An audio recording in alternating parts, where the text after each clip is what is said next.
I need to tell someone what I did, and you're going to think I'm terrible, but there's something about the moment I destroyed my relationship that nobody understands. Everyone who's heard even pieces of this story, my friends, my sister, even random people on Reddit, they all say the same thing: I was a shallow, materialistic monster who got exactly what I deserved. And maybe they're right. But the worst part about what happened isn't that I made a joke about money that drove away the love of my life. It's what I was actually trying to say underneath those words, and why I couldn't just be honest in that moment. If I don't tell this story the right way, you'll never understand why I'm still checking my phone 3 years later, hopping for a message I know will never come. But once you know what I know about my past, about my mother, about the promises I made to myself when I was 15 years old and wearing shoes with holes in them, you'll see why those words came out of my mouth that night. You might still think I'm awful. I think I'm awful, but at least you'll understand. I'm going to tell you everything, including what I said to James the morning after he proposed. And the part that makes me look worst, the real reason I pushed him away wasn't about money at all, but I'm saving that for later because you need to understand how I became the kind of person who could wound someone so deeply with just 8 words. It started 6 years ago at a networking event I almost didn't attend. I was 26, working as a junior marketing associate at a tech startup, wearing a dress I'd bought on credit and shoes that made my feet bleed. I went to these things because I was supposed to, because that's what ambitious people did, because someday I was going to be someone who belonged in rooms like that. James was standing by the bar, looking uncomfortable in a suit that I later learned his sister had helped him pick out. He had kind eyes and messy hair that kept falling forward, and when he introduced himself, he didn't lead with his job title like everyone else did. We talked for 2 hours about science fiction novels and terrible coffee and whether dogs actually understood what we were saying to them. He was a graphic designer at a small firm. He loved his work but admitted it didn't pay spectacularly. I loved that he admitted it. Most guys I met either bragged about money they didn't have or got weird and defensive about finances before anyone even asked. James was just honest, refreshingly, devastatingly honest. I fell for him slowly, then all at once. The way you fall asleep, then wake up and realize hours have passed. We dated for 3 years before we moved in together, and they were good years. Not perfect. I was always pushing for nicer restaurants, better vacations, a different apartment in a better neighborhood. James would smile and say we'd get there, that we were building something together, that the journey mattered more than the destination. I found it charming and frustrating in equal measure. What nobody knew, what I never told James, was that I sent money to my mother every month.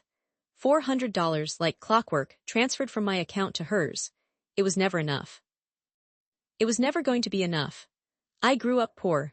Not picturesque poor, not the kind where you learn valuable lessons about gratitude and family bonds. Real poor.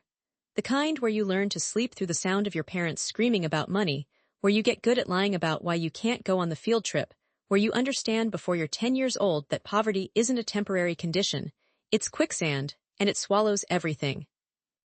My father left when I was 12, and my mother never recovered.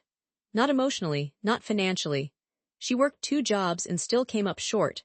I watched her age a decade in the span of 5 years. I watched her cry over bills spread across our kitchen table.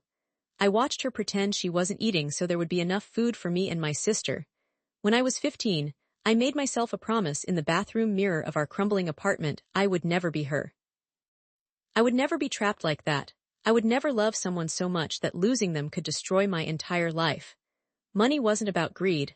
It was about safety. It was about never having to choose between electricity and groceries. It was about building walls high enough that nothing could hurt me the way my mother had been hurt.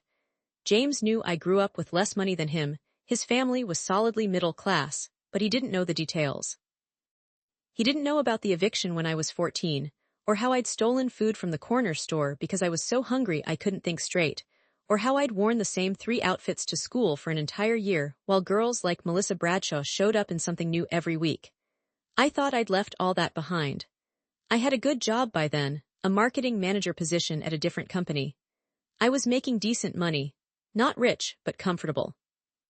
Except I was sending money to my mom and paying off student loans and still trying to build that safety net that never seemed big enough. James and I were happy, though. I kept telling myself that. He made me laugh. He supported my career. He didn't mind that I worked late or brought stress home.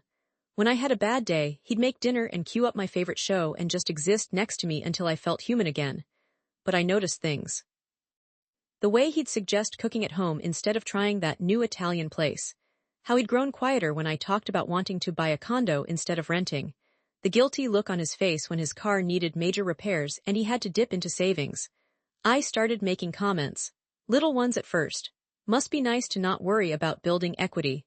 Guess we're staying in again. I just think we should want more for ourselves. I watched him shrink a little each time and I hated myself for it, but I couldn't stop. It was like there was something broken in me, something that needed to push and test and see if he'd leave like my father had left, if I could find his limit. Just when I thought things couldn't get worse, my sister called. She was pregnant, 23, barely making rent as it was. The father was gone. She needed help.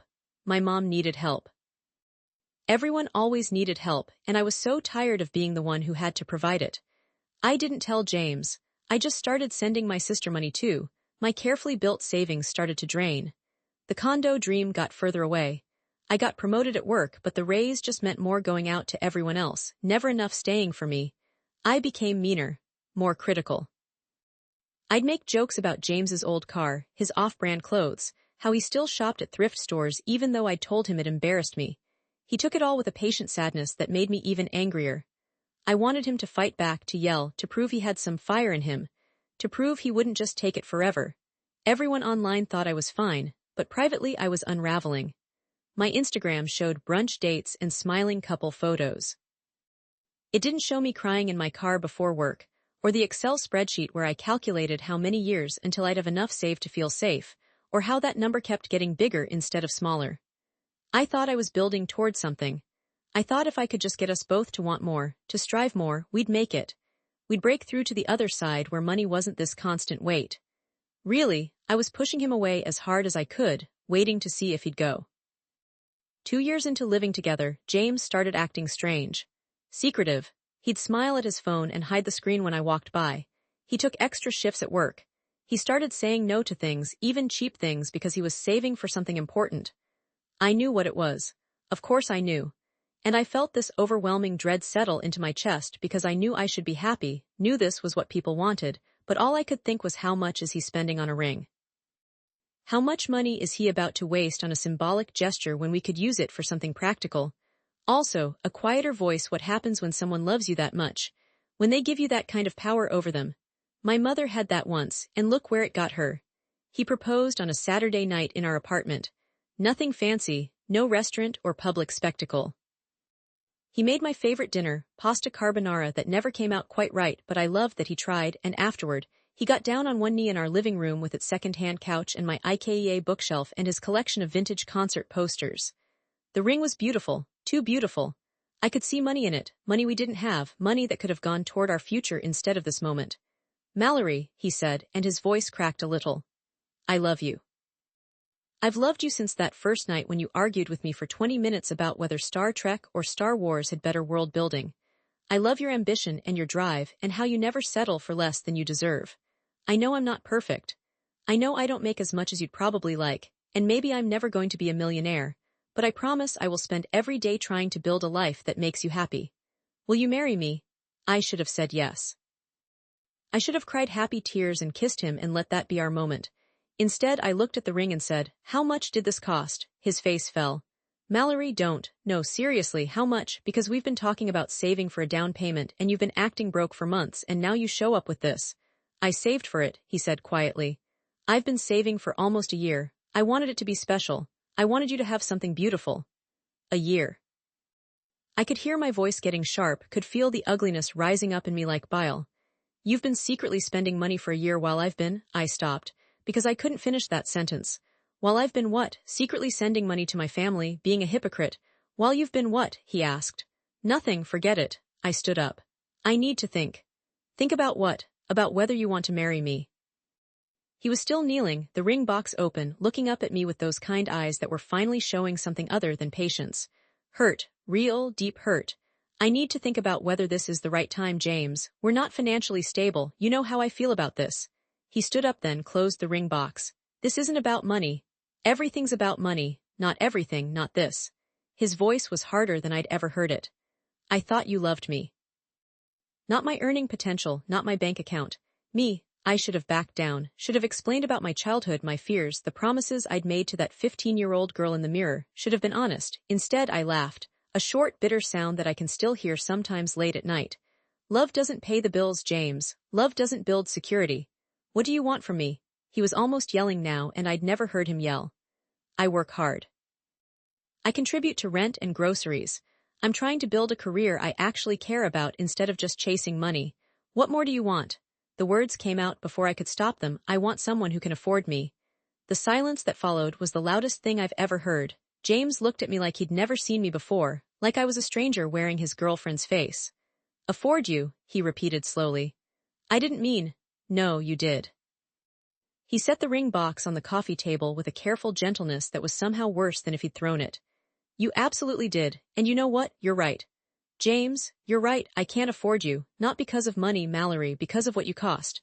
The constant criticism, the way you look at everything I do and find it lacking, how nothing is ever enough. You're right, that price is too high. I wanted to take it back. Wanted to tell him I was sorry, that I was broken, that this was about me and not him. But the words stuck in my throat, trapped behind years of fear and pride, and that promise to never be vulnerable enough to be destroyed. If that's how you feel, I heard myself say, maybe you should go. I thought he'd fight. Thought he'd argue, give me a chance to take it back without losing face. He just nodded. Yeah, maybe I should. He packed a bag that night. I sat on the couch and watched him move through our apartment, collecting pieces of his life. His toothbrush from the bathroom, his favorite hoodie from the bedroom, the cookbook his mom had given him. James, I said when he was almost done. Don't. He wouldn't look at me. Please just don't. And then he was gone. I told myself it was for the best, that we weren't compatible, that I needed someone more ambitious, more financially secure, someone who understood that money mattered. I told my friends a sanitized version. We wanted different things, it wasn't working out. I told my sister nothing. I told my mother we broke up but not why. Online, I deleted the couple photos one by one, curating my heartbreak into an aesthetic narrative of a woman choosing herself. What I didn't tell anyone was that I waited every day for him to come back. For a text, a call, some sign that he was willing to work through this. That I'd check his social media obsessively, looking for evidence that he was miserable too. That I kept the ring box he'd left behind in my nightstand drawer, and sometimes I'd open it at 2 in the morning and stare at what I'd rejected. Days turned into weeks. Weeks turned into months. 6 months after he left, a mutual friend mentioned that James had started dating someone, a teacher. She made even less than he did. They'd gone hiking together, made dinner at her place, spent a whole weekend reading in the park. She seems really down to earth, my friend said, oblivious to the knife she was twisting. Like she doesn't care about fancy stuff at all. I think that's refreshing for him. I smiled and said that was great, that I was happy for him. Then I went home and cried until I threw up. I threw myself into work. Got another promotion. Started making 6 figures. Moved into my own 1-bedroom apartment in a nice building. Built my savings back up. Sent my mother and sister money and still had plenty left over. I was achieving everything I'd said I wanted. I was secure. I was independent. I was absolutely fucking miserable. I dated guys with good jobs and investment portfolios. A lawyer who took me to Michelin-starred restaurants. A consultant who surprised me with weekend trips to wine country. Men who could, by any objective measure, afford me. I felt nothing. Or worse than nothing, I felt like I was playing a part in someone else's life. Every fancy dinner made me think about James's slightly burned carbonara. Every luxury hotel made me miss our apartment with its radiator that clanged at night, and the neighbor's dog we could hear through the walls. Just when I thought I'd gotten good at pretending, I saw them. James and his girlfriend, now fiancée according to Facebook. They were at a farmer's market on a Sunday morning, the kind of simple activity I'd always thought was boring. She was laughing at something he'd said, holding a basket of produce, and he was looking at her the way he used to look at me. They looked happy. Not Instagram happy, not performatively happy. Really, genuinely happy. I thought I was fine. I thought I'd processed this, moved on, accepted the consequences of my choices. But seeing them together, seeing proof that James had found someone who appreciated what he offered, who didn't need him to be anything other than exactly who he was, it broke something in me that I didn't know was still whole. I went home and finally let myself admit the truth. I didn't push James away because of money. I pushed him away because I was terrified. Terrified of needing someone that much. Terrified of building a life with someone who could leave and take everything with them. Terrified of becoming my mother, destroyed by love. Money was just the weapon I used to keep myself safe, to maintain distance, to make sure that when things fell apart, because things always fell apart, I'd be the one who was fine. I'd be the one who was prepared, except I wasn't fine. I was alone in an expensive apartment, financially secure and emotionally bankrupt, having destroyed the best relationship I'd ever had because I was too scared to trust it. The worst part, James had known. On some level, he'd understood that my criticism wasn't really about his income or his ambitions. That's why he stayed as long as he did. That's why he kept trying. He saw past my defenses to the scared girl underneath, and he loved her anyway. Until the moment I made it impossible. Until I reduced our entire relationship to a transaction and priced him out. I started therapy. Should have started it years earlier, but better late than never, right? My therapist had a field day with my fear of vulnerability, my association between money and safety, my tendency to sabotage good things before they could hurt me. You grew up in an environment where love was conditional and precarious, she said during one session. Where financial instability meant emotional instability. It makes sense that you'd conflate the two. But James wasn't like that, I said. He was stable. He was reliable. He never threatened to leave until I forced him to. Exactly, and that was terrifying, wasn't it? Because if someone that good could choose to stay, you'd have something real to lose. I cried in her office. Ugly crying, the kind that comes from somewhere deep and ancient. Grieving not just for James, but for the person I could have been if I hadn't been so afraid. For the life we could have built if I'd just been honest. A year after the breakup, I wrote James a letter. Not to send, my therapist and I agreed that would be selfish, would be asking him to manage my guilt. Just to process everything I'd never said. I wrote about my childhood, about my father leaving and my mother's collapse and the promises I'd made to never need anyone that much. About how his kindness had terrified me because I didn't know what to do with someone who gave without keeping score. About how every time he was patient with my cruelty, it felt like a debt accumulating, a weakness I was developing, a vulnerability I couldn't afford. I wrote about that night, about how I want someone who can afford me was the exact opposite of what I meant. How what I really wanted to say was I'm not worth this much kindness, and please don't give me the power to hurt you, and I'm so scared that if I love you the way I want to, losing you will destroy me. I wrote that I was sorry. That he deserved better than what I'd given him. That I hoped his fiancée knew how lucky she was, then I burned it. 2 years after the breakup, I went back to that networking event where we'd met. Same venue, same type of crowd, same cheap wine and expensive suits. I don't know what I was looking for, closure maybe, or some kind of sign. I met someone, Derek, a marketing director at a Fortune 500 company. Smart, successful, appropriately ambitious. We talked about industry trends and career trajectories and 5-year plans. Everything was appropriate.